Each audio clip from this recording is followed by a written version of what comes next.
창세기 5장 1절에서 5절까지의 말씀을 봉독해 드립니다. 창세기 5장 1절에서 5절까지의 말씀입니다. 아담 자손의 계보가 이러하니라. 하나님이 사람을 창조하실 때에 하나님의 형상대로 지으시되 남자와 여자를 창조하셨고 그들이 창조되던 날에 하나님이 그들에게 복을 주시고 그들의 이름을 사람이라 일컬으셨더라.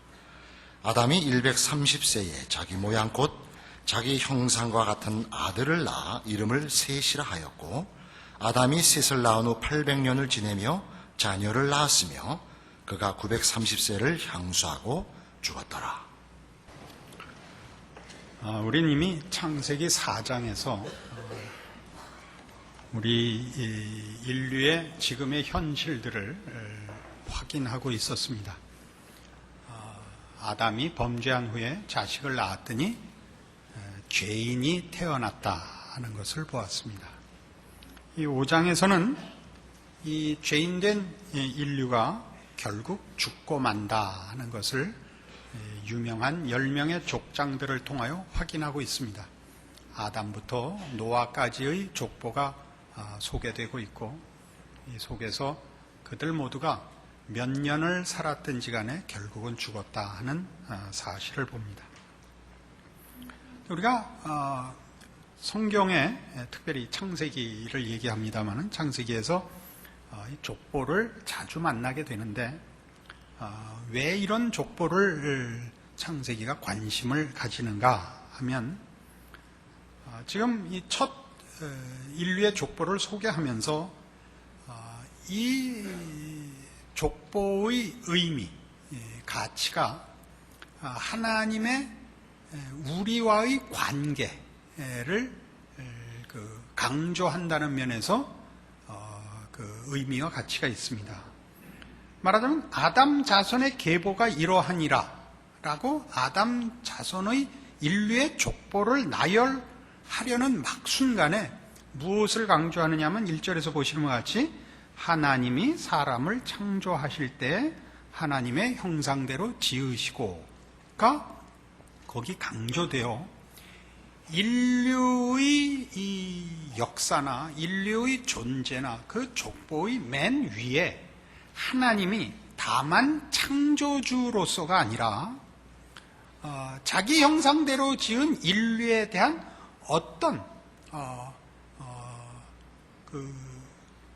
조금 새겨드려야 됩니다만 동질성을 가지고 우리와 밀접한 유대 관계를 가지신 어떤 선조로서 서 있는 모습을 창세기가 강조하고 있는 셈입니다.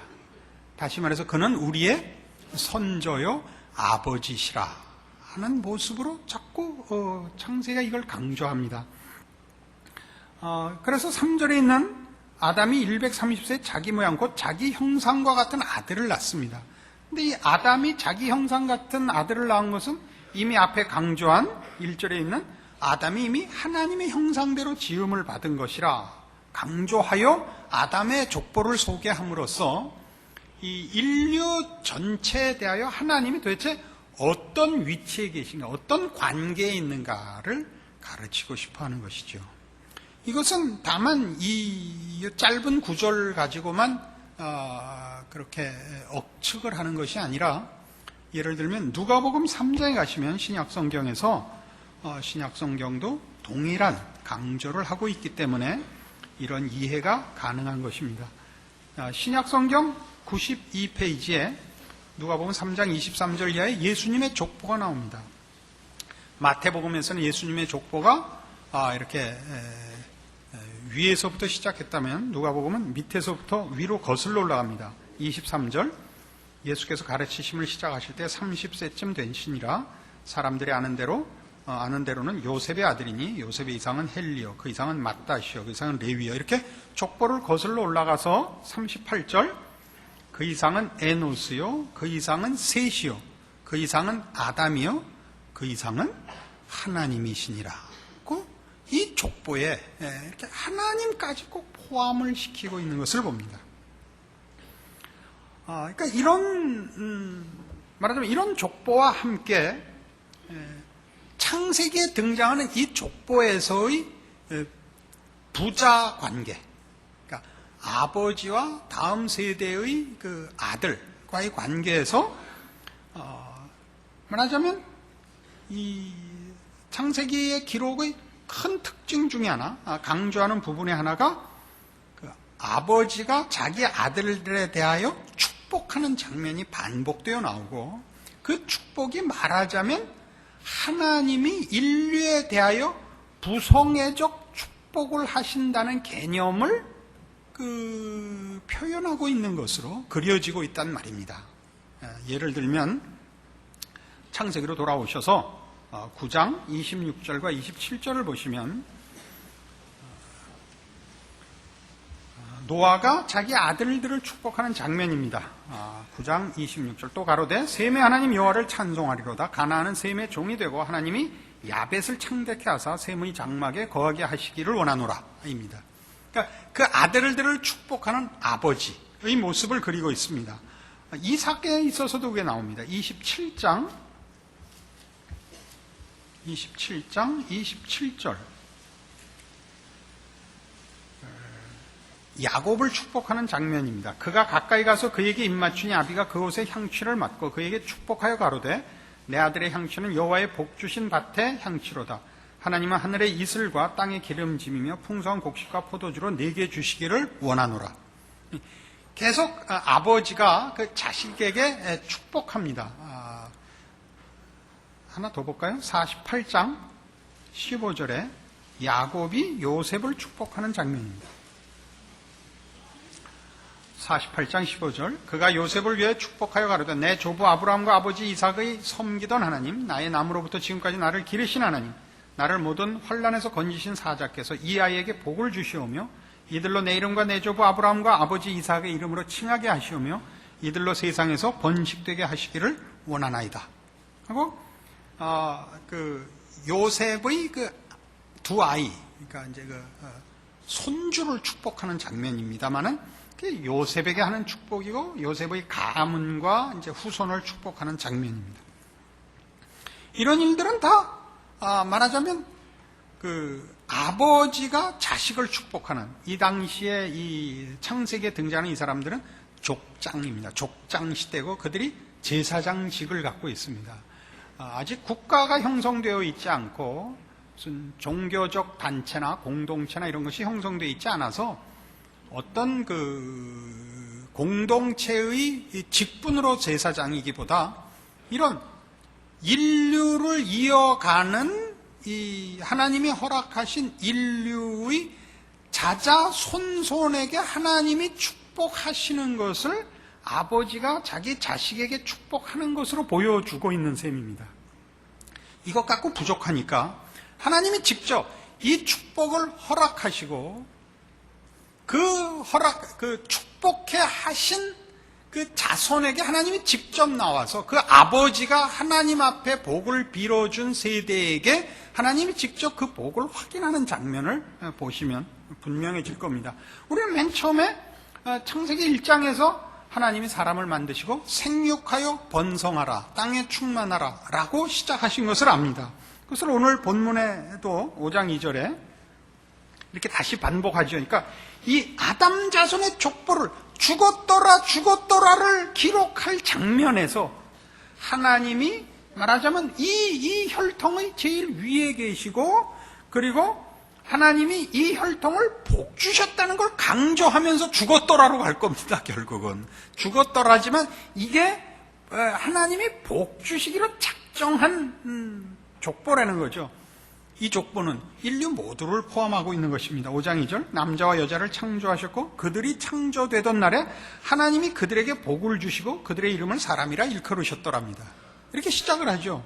그래서 예를 들면 9장 1절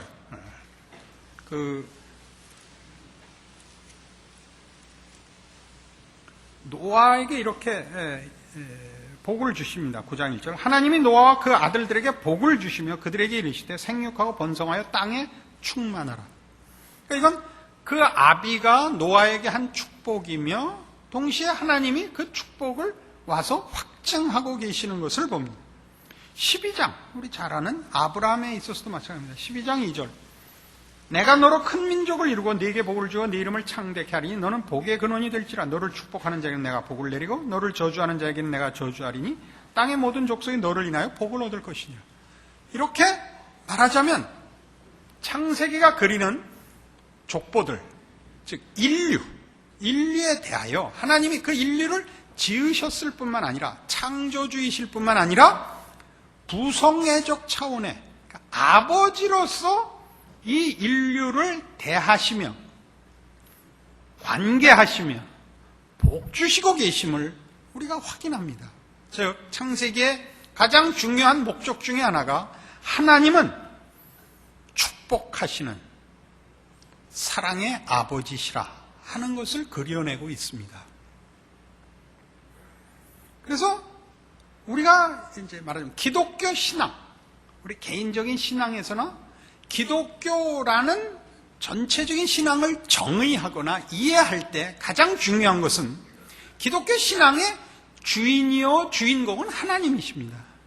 하나님이 계셔서 기독교 신앙이라는 것이 존재하고 있는 것이죠.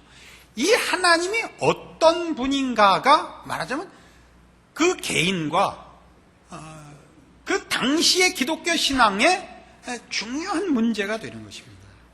여러분이 하나님이 어떤 분이라고 이해하는가, 어떤 분이라고 믿는가, 이것이 가장 중요한 문제고, 그래서 창세기가 이걸 그리고 있는 것이죠. 이 하나님을, 하나님의 권능과 높으심을 그릴 뿐만 아니라 동시에 하나님이 우리의 아버지이신 것, 사랑의 하나님이신 것을 그리고 있습니다.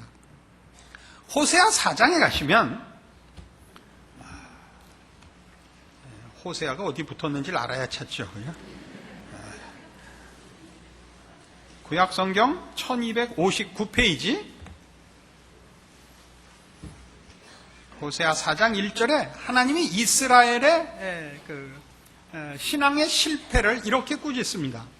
이스라엘 자손들아 여호와의 말씀을 들으라. 여호와께서 이 땅 거민과 쟁변하시나니 이 땅에는 진실도 없고 인애도 없고 하나님을 아는 지식도 없다고 꾸중합니다. 이렇게 꾸중하지 않습니다. 말하자면 너희가 거짓말했다, 너희가 살인을 했다, 너희가 더럽게 산다 라는 식이 아니라 진실도 없고 인애도 없다. 이퀄 그게 뭐다? 하나님을 아는 지식이 없다. 이렇게 나오는 겁니다.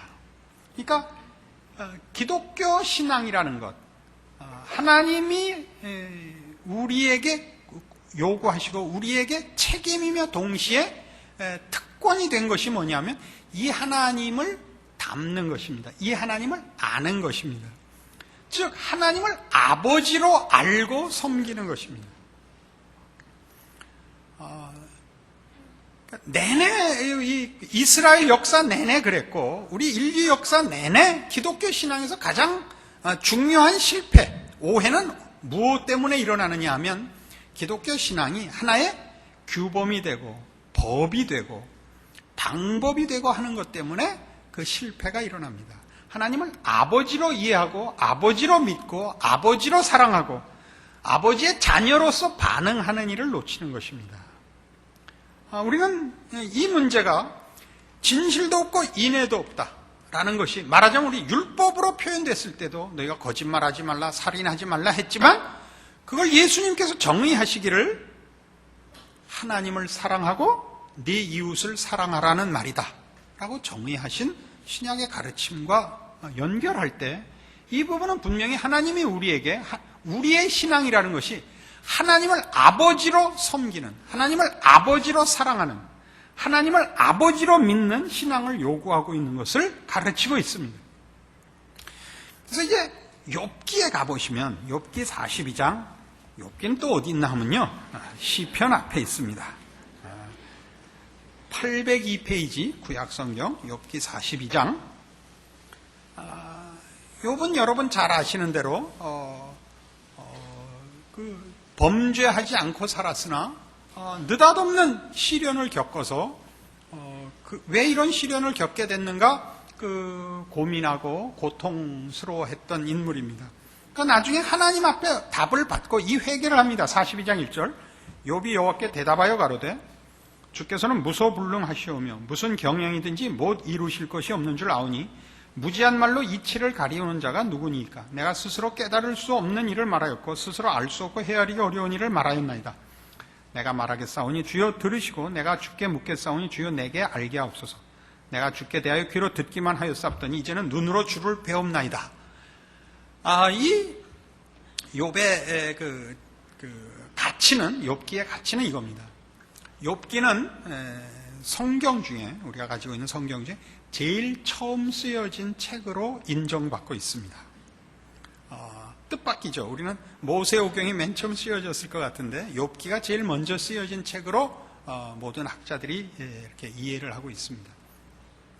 그러면 이 맨 처음 성경이 쓰여졌을 때는 맨 처음이니까 기독교가 무엇이냐 하는 문제에 대해서 어느 책보다도 더 분명하고 확실하게 거기에 중심을 놓고 썼을 것입니다. 근데 욥기의 그 내용이 뭐냐 하면 욥이 경건하게 살고 하나님의 말씀을 따라 실수함이 없이 살았으나 어려움을 겪는 얘기입니다. 어려움을 겪자 친구들이 찾아와서 너 회개해라 그러는 것입니다. 그래서 욥이 난 회개할 거 없다. 난 잘못한 게 없다. 그래서 친구들이 네가 잘못하지 않았는데 왜 하나님이 너한테 벌을 내리셨겠느냐. 이 싸움이죠. 욥기의 싸움은 다 이겁니다. 우리 잘 아는 대로 권선징악의 문제입니다. 착하게 살면 상을 받고 죄를 지으면 벌을 받는다. 기독교는 그게 아니라는 얘기를 하는 것입니다.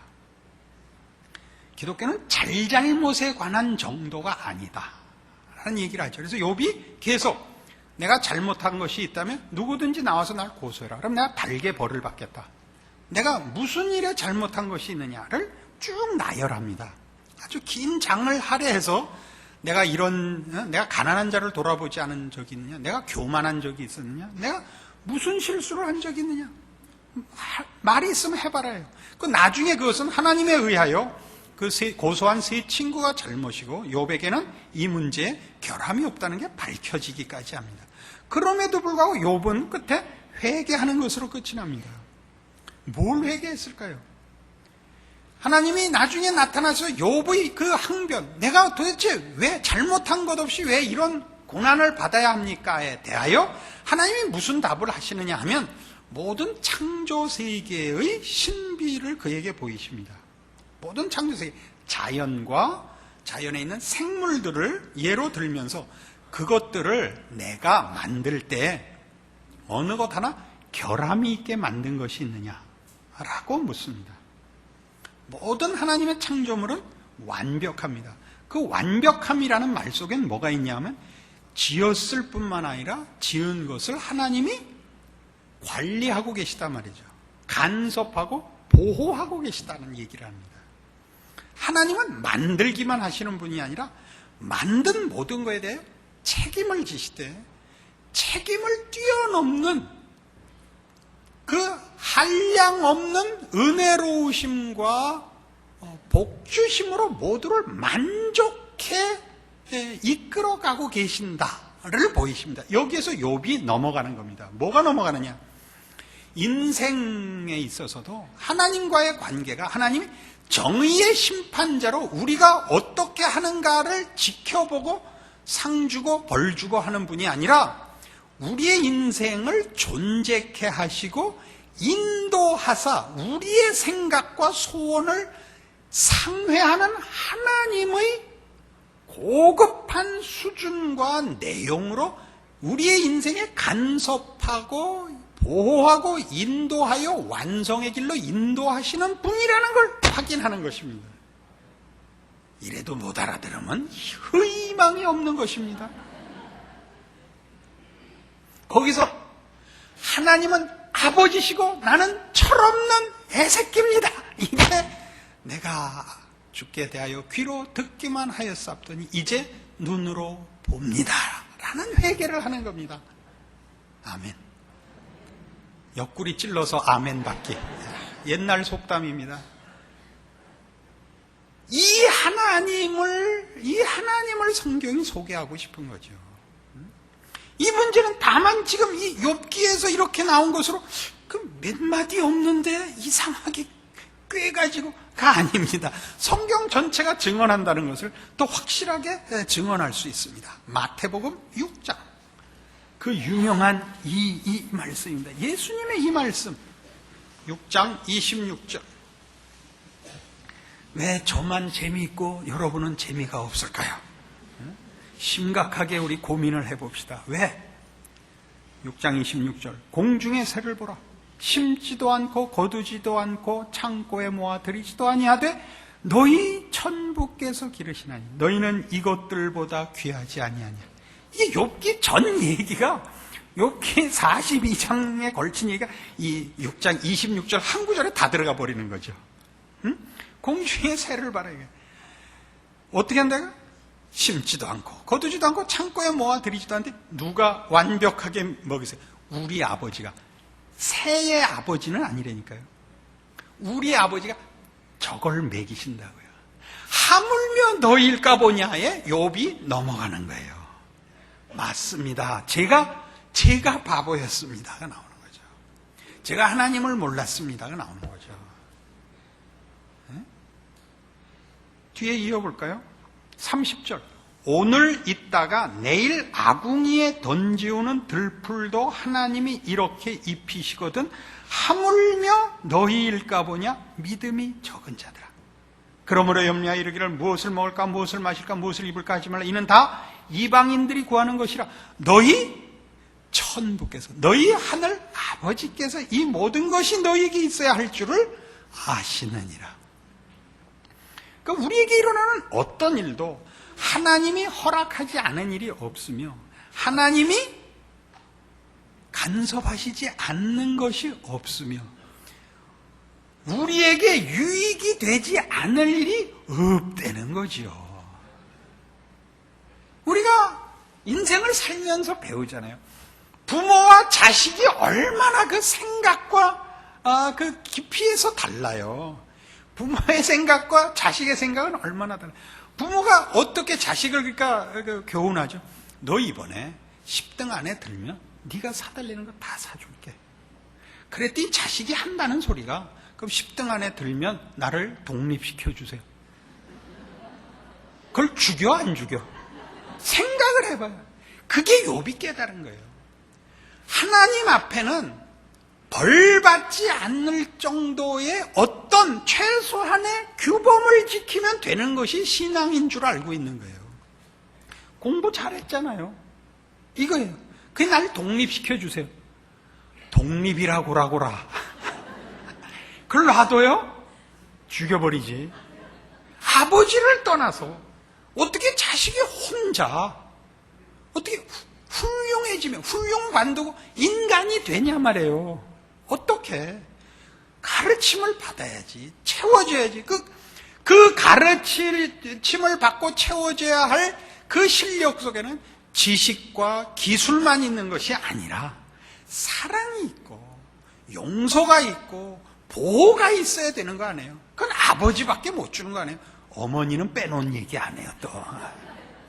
부모밖에 못하는 거 아니에요? 이 얘기를 성경이 하고 싶은 거죠.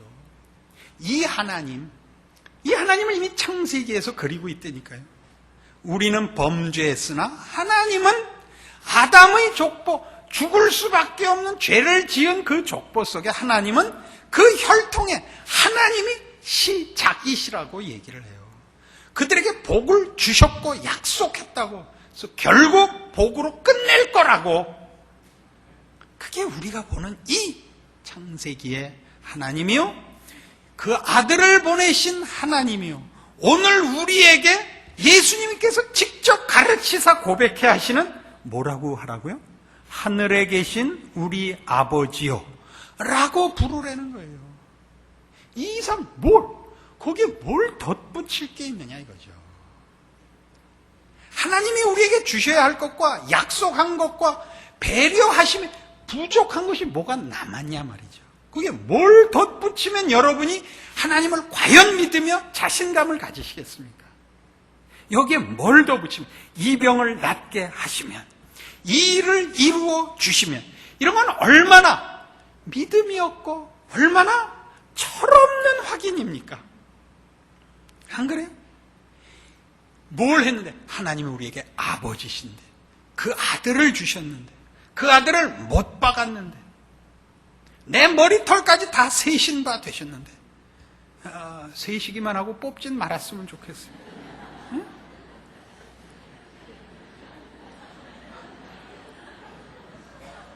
뽑으면 손해? 아니에요. 그래도 유익이고, 희게도 유익이고. 그 얘기를 하고 싶어 하는 거죠. 이 하나님이, 여러분이 이 하나님을 이해하고 행복하기 전에도 우리 하나님은 나에게 아버지셨고, 내가 철없는 짓을 할 때도 아버지셨고, 내가 깨닫고 믿고 행복할 때 더더욱 아버지시죠.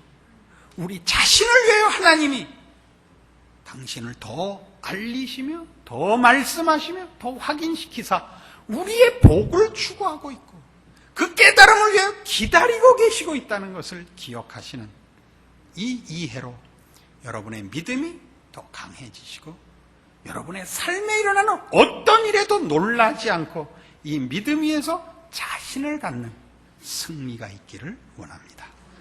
기도하십시다. 하나님 아버지 은혜를 감사합니다. 하나님은 우리 아버지십니다. 우리의 필요를 아시며 우리에게 있어야 할 것을 구하기 전에 아시며 주시는 아버지십니다. 오늘 있다 내일 아궁이에 던져오는 들풀도 그렇게 입히시는 우리 아버지십니다. 우리를 위하여 예수 그리스도를 보내사 우리를 대신하여 십자가에 못 박으신 우리 아버지십니다. 하나님을 아버지라 부르게 하시며, 그래서 무슨 기도든지 응답받은 줄 알라 약속하신 아버지십니다. 이 믿음 위에 서서 우리의 신자된 자랑과 복된 인생을 살아 하나님의 자녀된 것을 누리며 자랑하며 나누며 베풀며 증거하며 승리하는 인생으로 살게 하여 주시옵소서. 예수님 이름으로 기도합니다. 아멘.